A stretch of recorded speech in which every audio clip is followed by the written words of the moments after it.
नमस्कार दोस्तों, स्वागत है आप सभी का। आज के इस वीडियो के माध्यम से एनटीपीसी का प्रैक्टिस सेट नंबर 3 इस वीडियो में हम कवर करेंगे।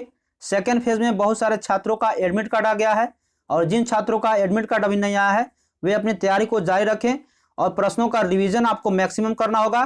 तो आप 2 या 1 प्रैक्टिस सेट आप डेली अवश्य लगाएं ताकि आपको पता चल सके कि आपकी कौन सी पॉइंट जो है और कौन सा टॉपिक जो है वीक है और किसमें आप मैक्सिमम स्कोर नहीं कर पा रहे हैं। तो आपको प्रैक्टिस सेट 1 से 2 डेली लगाना चाहिए। इस वीडियो में हम वॉल्यूम 4 जो प्लेटफॉर्म का नया प्रैक्टिस है एनटीपीसी का उसको डिस्कस कर रहा हूं और यहां से हम 40 जीएस के प्रश्नों को डेली डिस्कस कर रहे हैं। तो आप पूरा वीडियो देखिए और स्कोर अपना बताइए कि आप कितने स्कोर कर पा रहे हैं। इसमें पहला क्वेश्चन है, आबू पहाड़ियों का गुरु शिखर किस पर्वत श्रृंखला की सबसे ऊंची चोटी है? आंसर होगा ऑप्शन डी, अरावली। आबू पहाड़ियों का गुरु शिखर अरावली पर्वत श्रृंखला की सबसे ऊंची चोटी है। गुरु शिखर की ऊंचाई अगर पूछा जाए तो याद रखना है 1722 मीटर गुरु शिखर की ऊंचाई है और गुरु शिखर की पश्चिम की ओर से माही एवं लुई नदी निकलती है। नेक्स्ट है, निम्न में से कौन सा एक कोरल रीफ का प्रकार नहीं है? आंसर हो जाएगा ऑप्शन सी, लैगून। लैगून एक कोरल रीफ का प्रकार नहीं है। लैगून किसको कहते हैं तो याद रखना है आपको, समुद्र तट के निकट लवण या खारा जल का जो झील होता है या जो जलाशय होता है जो समुद्र तट से पृथक रहता है, अलग रहता है, लेकिन इसमें समुद्र का पानी जो है आ जा सकता है, तो इसको लैगून कहते हैं। भारत के पूर्वी तट पर उड़ीसा का चिल्का झील और नेल्लोर का पुलिकट झील और कोलेरू झील जो आंध्र प्रदेश में है, तो ये सभी जो है लैगून झील के उदाहरण है। नेक्स्ट है, राज्यपाल किसके परामर्श के पश्चात ही राज्य विधानमंडल के सदस्यों को बर्खास्त कर सकता है? आंसर होगा ऑप्शन बी, निर्वाचन आयोग। राज्यपाल निर्वाचन आयोग के परामर्श के पश्चात राज्य विधानमंडल के सदस्यों को बर्खास्त कर सकता है और भारतीय संविधान के भाग 15 में निर्वाचन आयोग का उल्लेख है। तो याद रखना आपको, निर्वाचन आयोग का उल्लेख पूछा जाएगा तो भाग 15 से संबंधित है ये। नेक्स्ट है, राज्य की परिभाषा भारतीय संविधान के किस अनुच्छेद में दी गई है? आंसर होगा ऑप्शन बी, अनुच्छेद 12 में राज्य की परिभाषा जो है भारतीय संविधान के अनुच्छेद 12 में दी गई है। आंसर इसका होगा ऑप्शन बी। नेक्स्ट है, असम में निम्न में से कौन सा संरक्षित जैवमंडल स्थित है? आंसर होगा ऑप्शन सी, मानस। याद रखना आपको, असम में मानस जैवमंडल स्थित है और असम का पुराना नाम कामरूप है और यहाँ के वर्तमान में सीएम कौन है तो सर्बानंद सोनोवाल है और राज्यपाल कौन है, जगदीश मुखी है और विश्व का सबसे बड़ा नदी द्वीप जो है माजुली द्वीप यहीं पे स्थित है। तो याद रखना आपको। नेक्स्ट है, हिंदी विभाग किस मंत्रालय के अंतर्गत आता है? आंसर होगा ऑप्शन सी, गृह मंत्रालय के अंतर्गत। हिंदी विभाग जो है गृह मंत्रालय के अंतर्गत आता है और हिंदी जो है अनुवाद विभाग की स्थापना कब की गई थी? याद रखना है, हिंदी इसका स्थापना किया गया था 1961 में, हिंदी विभाग अनुवाद की स्थापना। और भारतीय संविधान के भाग 17 में अनुच्छेद 343 से 51 तक भाषाओं के उपबंधित संरक्षण है भारतीय संविधान में। तो याद रखना आपको, आंसर होगा ऑप्शन सी, गृह मंत्रालय के अंतर्गत हिंदी विभाग आता है। नेक्स्ट है, भारोत्तोलन प्रतियोगिता के टाई हो जाने पर विजेता किसे घोषित किया जाता है? आंसर होगा ऑप्शन सी, जिस प्रतिभागी का भार जो कम होगा उसको विजेता घोषित कर दिया जाएगा। भारोत्तोलन अगर प्रतियोगिता होता है, अगर वो टाई हो जाए तो जिसमें भार कम होगा उसे विजेता घोषित कर जाता है। तो आंसर होगा ऑप्शन सी। नेक्स्ट है, निम्न में से कौन सी एक गर्म हवा है? आंसर होगा ऑप्शन बी, हर्मटन। हर्मटन एक गर्म हवा है। यह सहारा रेगिस्तान से उत्तर पूर्वी दिशा से चलने वाली एक गर्म और शुष्क हवा है। नेक्स्ट है, संघ लोक सेवा आयोग जो यूपीएससी होता है उसके अध्यक्ष किसके द्वारा हटाए जा सकते हैं? आंसर करिएगा इसका। आंसर होगा ऑप्शन ए, राष्ट्रपति के द्वारा। यूपीएससी के अध्यक्ष को राष्ट्रपति के द्वारा हटाया जाता है और इसका कार्यकाल कितना का होता है तो याद रखना 6 वर्षों या 65 वर्ष के उम्र में जो भी पहले आए तो इनका कार्यकाल होता है। यूपीएससी की स्थापना अगर पूछा जाए तो याद रखना 1 अक्टूबर 1926 को यूपीएससी का स्थापना किया गया था, 1 अक्टूबर 1926 को। नेक्स्ट है गोल्डन फाइबर रिवॉल्यूशन का संबंध किस फसल से है? आंसर होगा option number A jute. Golden fibre revolution का संबंध जो है जूट फसल से संबंधित है। तो याद रखिएगा आप, विश्व में सबसे ज़्यादा जूट का उत्पादन कौन सा देश करता है? तो याद रखना है बांग्लादेश जो है सबसे ज़्यादा जूट का उत्पादन किया करता है। और भारत में अगर पूछा जाए तो पश्चिम बंगाल राज्य है जो सबसे ज़्यादा जूट का उत्पादन करता है। नेक्स्ट है वे कंपनियां जो विशेष आर्थिक क्षेत्रों यानी SEZ में अपनी उत्पादन इकाइयां स्थापित करती है उनको आरंभिक कितने समय के लिए अदायगी से छूट मिलती है?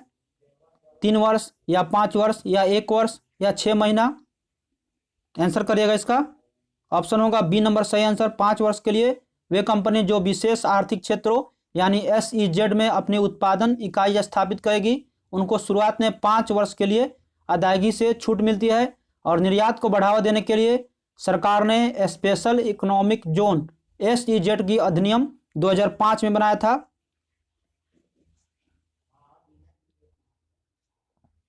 नेक्स्ट है हिंदू मंदिरों में बड़ी संख्या में भक्तों द्वारा पूजा के लिए बनाए गए बरामदे अथवा हॉल को क्या कहा जाता है?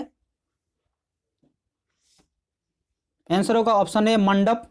हिंदू मंदिरों में बड़ी संख्या में भक्तों के लिए पूजा का जो बनाया गया बरामदा या हॉल होता है उसको मंडप कहते हैं। नेक्स्ट है हिम नदों के कटाव द्वारा निर्मित आकृति की पहचान निम्न में से किसके द्वारा किया जाता है? आंसर होगा ऑप्शन सी सर्ग। सर्ग इसका निर्माण हिम के कटाव से होता है। हिम के द्वारा बनाया गया मैदान को हिमांक कहते हैं और हवा के द्वारा बनाया गया मैदान को लोयस मैदान कहते हैं। तो याद रखिएगा आप। और सबसे बड़ा लोयस का मैदान कहाँ पे है? तो चीन में सबसे ज़्यादा जो है लोयस का मैदान है। और सबसे महत्वपूर्ण जो है ये मैदान चीन में है। और जितना भी इंसेल वर्क के द्वारा होता है, इंसेल वर्क का निर्माण किससे होता है? तो हवा से होता है। नेक्स्ट है हरीके झील किस राज्य में स्थित है? आंसर होगा ऑप्शन सी पंजाब में। हरीके बैराज पंजाब में स्थित है और हरीके बैराज से इंदिरा गांधी नहर जो राजस्थान में है वो निकलती है। हरीके बैराज सतलज और ब्यास के संगम पर स्थित है। तो याद रखना आपको इंदिरा गांधी नहर का पुराना नाम जो है राजस्थान नहर था। और इसका उद्घाटन कब किया गया था? तो इंदिरा गांधी ने 1984 में इस जो नहर था इसको उद्घाटन किया था 1998 में। लेकिन 1984 में इंदिरा गांधी इसका नाम रखा गया इंदिरा गांधी नहर। तो आंसर होगा ऑप्शन बी पंजाब में स्थित है। नेक्स्ट है भारतीय संविधान के अनुसार भारत जो है क्या है? आंसर होगा ऑप्शन सी धर्मनिरपेक्ष राज्य। भारतीय संविधान के अनुसार भारत एक धर्मनिरपेक्ष राज्य है। नेक्स्ट है 60 नंबर, आइए देखते हैं। नेक्स्ट है युद्ध सेवा मेडल पाने वाली पहली महिला जिसे पुरस्कार अक्टूबर 2020 में प्राप्त हुआ। आंसर होगा ऑप्शन सी मिंटी अग्रवाल। युद्ध सेवा में मेडल पाने वाली पहली यह महिला है जिन्हें अक्टूबर 2020 में पुरस्कार प्राप्त हुआ, मिंटी अग्रवाल को। नेक्स्ट है मालाबार युद्धाभ्यास कौन सा देश जो है इसमें शामिल नहीं था? आंसर होगा ऑप्शन डी रूस। नेक्स्ट है ज्ञानपीठ पुरस्कार 2019 किसे दिया गया है? आंसर होगा ऑप्शन नंबर ए अकीतम अच्युतन नंबरी को। ये मलयालम कवि है, इनको 2019 का ज्ञानपीठ पुरस्कार दिया गया अकीतम अच्युतन नंबूदिरी को। नेक्स्ट है 2020 की दीपावली प्रधानमंत्री नरेंद्र मोदी ने किस सैनिक बेस पर मनाई? आंसर होगा इसका 19 नंबर का ऑप्शन सी लोंगे वाला। प्रधानमंत्री ने 2020 की जो दिवाली मनाई वे लोंगे वाला सैनिक बेस पर मनाई थी। नेक्स्ट है रीजनल इकोनॉमिक कॉम्प्रिहेंसिव पार्टनरशिप समझौता नवंबर 2020 में आसियान की बैठक में संपन्न हुआ जिससे भारत ने दूरी बनाए रखा। कौन सा देश उसमें शामिल हुआ और इस का सदस्य जो है कौन सा इसमें नहीं है आसियान का? तो आंसर होगा ऑप्शन नंबर ए, ऑस्ट्रेलिया जो है इसका सदस्य नहीं है। जो 2020 में आसियान की बैठक हुआ, इसमें जो ऑस्ट्रेलिया यहाँ पे इस संगठन का सदस्य नहीं था। नेक्स्ट है, नवंबर 2020 में G20 शिखर सम्मेलन किस देश की अध्यक्षता में वर्चुअली आयोजित हुआ? आंसर होगा ऑप्शन सी, सऊदी अरबिया। सऊदी अरब के द्वारा 2020 में G20 शिखर सम्मेलन की अध्यक्षता किया गया और यह जो है वर्चुअली आयोजित किया गया था। नेक्स्ट है, UN Global Climate Action for 2020 किसे प्राप्त हुआ? आंसर होगा option number B, Global Himalayan Expedition को यूएन ग्लोबल क्लाइमेट एक्शन 2020 मिला था। नेक्स्ट है, नोकिया के सीईओ कौन है? आंसर होगा ऑप्शन नंबर सी, पेका लुंडमार्क नोकिया के वर्तमान में सीईओ हैं। नेक्स्ट है, हर घर जल योजना को पूरा करने वाला देश का पहला राज्य कौन सा बना? आंसर होगा option number A, Goa. Goa वह पहला राज्य है जहां हर जल घर योजना का पहला राज्य कौन सा बना? तो गोवा है। नेक्स्ट है, रुद्रम क्या है? आंसर होगा option B, anti radiation missile. Rudram प्रथम जो है एक एंटी रेडिएशन मिसाइल है। आगे जो है मैथ के प्रश्न है, तो मैं आगे जीएस के प्रश्न जो है 56 नंबर से है, तो यहां से डिस्कस करता हूं। बीच में जो है जीएस और रीजनिंग और मैथ के प्रश्न आए थे, तो जीएस का प्रश्न जो है फिर से 56 से है। आवर्त सारणी के किसी समूह के नीचे जाने पर निम्न में से कौन सा नहीं बढ़ता है? आंसर करिएगा इसका। आवर्त सारणी के किसी समूह में नीचे जाने पर निम्न में से कौन सा नहीं बढ़ता है? इसका आंसर हो जाएगा 56 नंबर का। आवर्त सारणी के नीचे अगर जाएंगे तो इनमें से ऑप्शन सी जो है संयोजकता होगा आंसर। आवर्त सारणी में किसी समूह यानी ग्रुप में नीचे जाने पर संयोजकता नहीं बढ़ता है, और संयोजकता जिसे वैलेंसी हम लोग कहते हैं। इस शब्द की उत्पत्ति जो है लैटिन भाषा से हुई है, तो जिसका अर्थ होता है क्षमता। तो याद रखना आपको, संयोजकता जो है नीचे जाएंगे तो नहीं बढ़ेगा। नेक्स्ट है, निम्न में से कौन सी एक प्रजनन कोशिका है? आंसर होगा ऑप्शन नंबर बी, युग्मक। युग्मक एक प्रजनन कोशिका है। मानव के प्रजनन जो है 3 अवस्थाएं होते हैं। एक होता है युग्मक जनन, दूसरा होता है निषेचन और तीसरा होता है भ्रूणीय विकास। नेक्स्ट है, जब श्वेत प्रकाश को 7 रंगों के मिश्रण या कांच से गुजारते हैं तो उसका परिक्षेपण क्यों हो जाता है? आंसर होगा ऑप्शन ए, श्वेत प्रकाश जो है 7 रंग को पूरे प्रिज्म से अलग अलग 4 से गुजरते हैं, तो इसलिए इसका प्रक्षेपण होता है। नेक्स्ट है, सोडियम सल्फेट और बेरियम क्लोराइड विलयन का अभिक्रिया जो है एक किस प्रकार का अभिक्रिया का उदाहरण है? आंसर होगा ऑप्शन ए, द्विविस्थापन अभिक्रिया। सोडियम सल्फेट और बेरियम क्लोराइड के विलयन के अभिक्रिया को द्विविस्थापन अभिक्रिया का एक उदाहरण है। तो याद रखना आपको, ऊष्माशोषी अभिक्रिया का उदाहरण एकल विस्थापन और ऊष्माक्षेपी। तो इन सभी से एक प्रश्न जो है हमेशा हर शिफ्ट में पूछा भी जा रहा है और पूछा भी जाता है, तो आपको याद रखना है इन सभी अभिक्रिया से प्रश्न।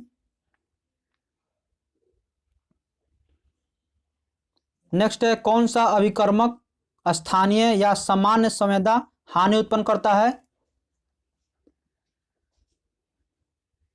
आंसर होगा ऑप्शन ए, निश्चेतक। निश्चेतक जिसे एनास्थेसिक टिक कहते हैं, यह एक ऐसा अभिकरण स्थानीय है या संवेदनशील है जो हानि उत्पन्न करता है। याद रखना आपको, निश्चेतक औषधियों का प्रयोग मुख्यतः संवेदना को कम करने के लिए किया जाता है, और 1847 ईस्वी में इसको जेम्स स्पेंसन के ने शुरू किया था, जो क्लोरोफॉर्म के निश्चेतक के रूप में इन्होंने शुरू किया था। नेक्स्ट है, सैक या लाइकेन जो है क्या है? परजीवी है या अपघटक है या सहजीवी है या रसायन स्वपोषी है? लाइकेन एक क्या है? आंसर होगा ऑप्शन डी, सहजीवी।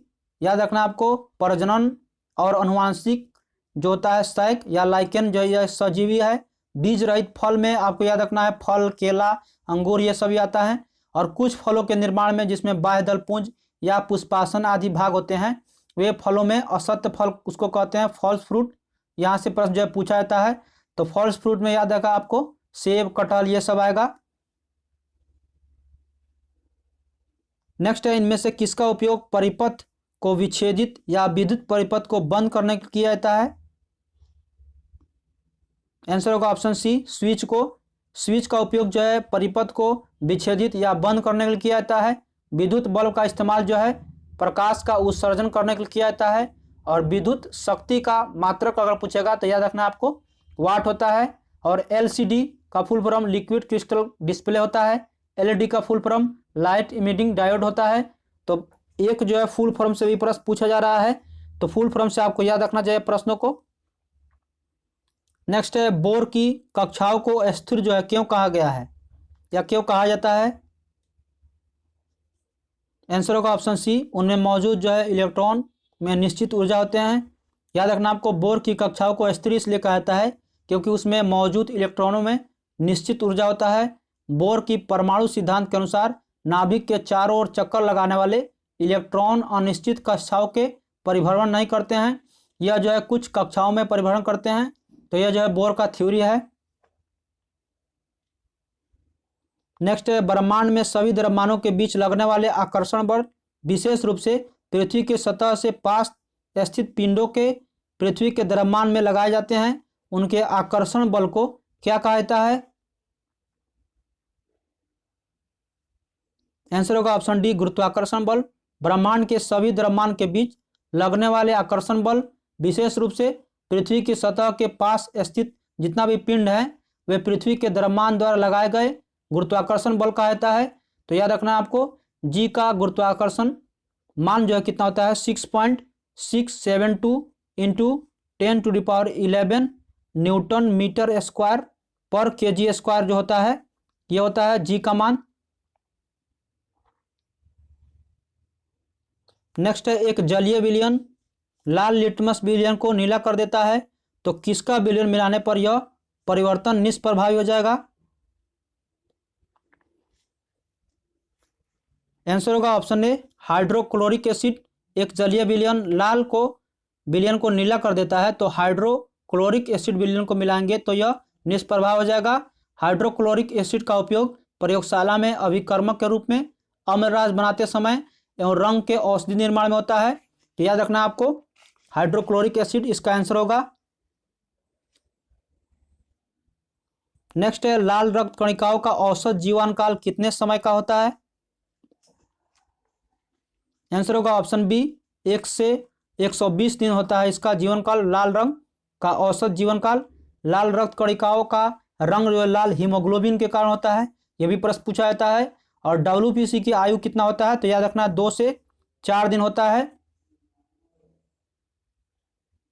नेक्स्ट है, तिरुवनंतपुरम जो है स्थित है कहाँ पे? आंसर होगा option number C, Vikram Sarabhai अंतरिक्ष केंद्र VSSC, ये जो है तिरुवनंतपुरम में स्थित है। और भारतीय अंतरिक्ष अनुसंधान संगठन जो है इसरो का मुख्यालय कहाँ है? तो याद रखना आपको बेंगलुरु में है। और अंतरिक्ष उपयोग केंद्र SAC कहाँ है? तो अहमदाबाद में है। और भारतीय सुदूर संवेदन संस्थान कहाँ है? तो देहरादून में है। तो यहाँ से मुख्यालय से 1 से 2 प्रश्न जो है निश्चित पूछा जाता है। और विक्रम साराभाई अंतरिक्ष केंद्र कहाँ है? तो तिरुवनंतपुरम में है। नेक्स्ट है, मेंडलीव के आवर्त नियम के अनुसार तत्वों को आवर्त सारणी में निम्न में से किसके आधार पर व्यवस्थित किया जाता था? बताना है आपको मेंडलीव के आवर्त सारणी के नियम के अनुसार। आंसर होगा ऑप्शन नंबर बी, बढ़ते परमाणु द्रव्यमान के। याद रखना आपको मेंडलीव के आवर्त नियम के अनुसार तत्व के सारणी जो थे बढ़ते परमाणु द्रव्यमानों के आधार पर व्यवस्थित किए जाते थे। और सर्वप्रथम आवर्त सारणी की खोज 1869 में मेंडलीव ने किया था, तो याद रखिएगा इसको। और छठे आवर्त सारणी में जो है सर्वाधिक तत्व शामिल है, तो ये भी प्रश्न जो है पूछा गया है और आगे भी पूछा जाता है। नेक्स्ट है, निम्नलिखित में से कौन सा नियम यह दर्शाता है कि स्थिर ताप पर किसी धातु के तार बहने वाले विद्युत धारा I उसके सिरों के बीच विभवांतर भी के अनुक्रमानुपाती होता है।